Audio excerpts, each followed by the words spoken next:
I'm going to share with you a little bit of a secret right now. So I'm not going to lie, I want to say that I'm a pretty optimistic person. I'm pretty positive about a lot of shit. Like, even pick the worst kind of thing that's happened in the last few years, and I guarantee I can pick something positive about it. I always try and look for the positives. Take COVID, for example. Yeah, it was a shit little time, but at the end of the day, look at the positives from it. A lot of small businesses ended up doing really, really well. Some people got to spend more time with their family, with their pets. And this is going to sound a little bit controversial, but I genuinely think it was a much needed break from regular life. Obviously, I wouldn't want to go back to it because that was a dark pit of despair at the end of it. But taking the positives out of it, you can find positives from a lot of things. But that's not the point of the video. The point of the video is this. People ask me all the time, why am I always happy? Why am I always positive?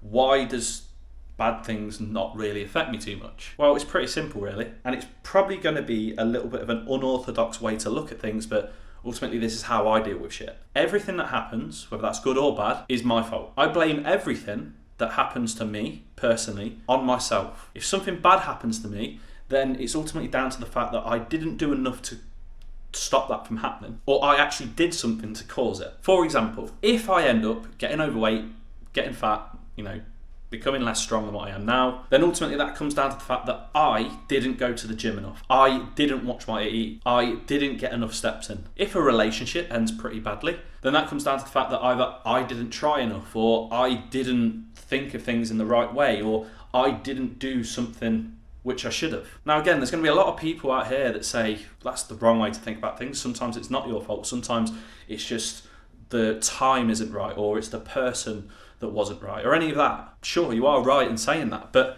that's not how I deal with things. That's not how I think of things. I think of things as, I didn't do something right, it is my fault, but I'm going to learn from it. Because ultimately, if you think of things like that, then you have control of everything within your life. If something bad happens to you, you probably didn't do enough. You probably didn't try hard enough. You probably thought things in the wrong way. But I can work on that, and I can make sure that I change it for the future. And if you start blaming every negative thing that happens to you on external factors, you ultimately have no control over it. For example, if somebody begins becoming overweight and they blame it on external factors such as, oh, it's the food that I'm eating, oh, carbohydrates are bad for you, oh, the gym is shit, then you can't do anything about that because that's out of your control. You perceive that as being something that you cannot change. You can't change how certain foods are made. You can't change the gym not floating your boat. You can't change any of these things. But if you put your foot down and say to yourself, it's my fault I didn't pick the foods that I should be eating correctly, or I didn't put in enough effort to actually go to the gym and try to enjoy it, then you actually have a little bit more control over it. You can actually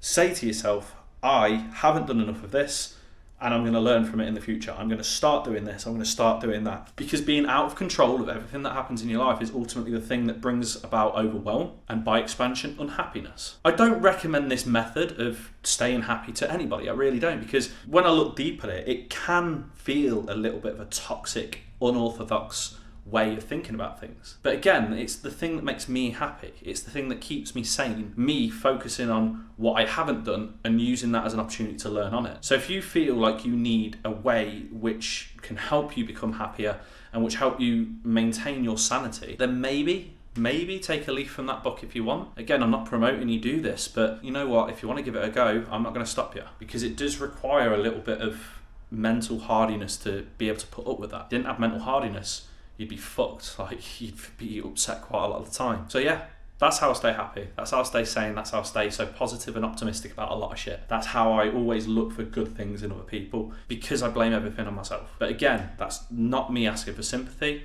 That's what I do, and that's what keeps me happy. You now need to find something which works for you and which keeps you happy. And trust me, you'll find it as long as you look for it hard enough. I hope that helps and hope that makes sense. If you've got any questions that you want to ask me, feel free to ask them in the comments below. Like this video if you enjoyed it, because it means more to me than you'll ever realise. And if you want any free fat loss or fitness-based content, feel free to follow my Instagram at k.p_health. Anyway, have a lovely rest of your week and go and enjoy the sun, because it's absolutely stunning out there.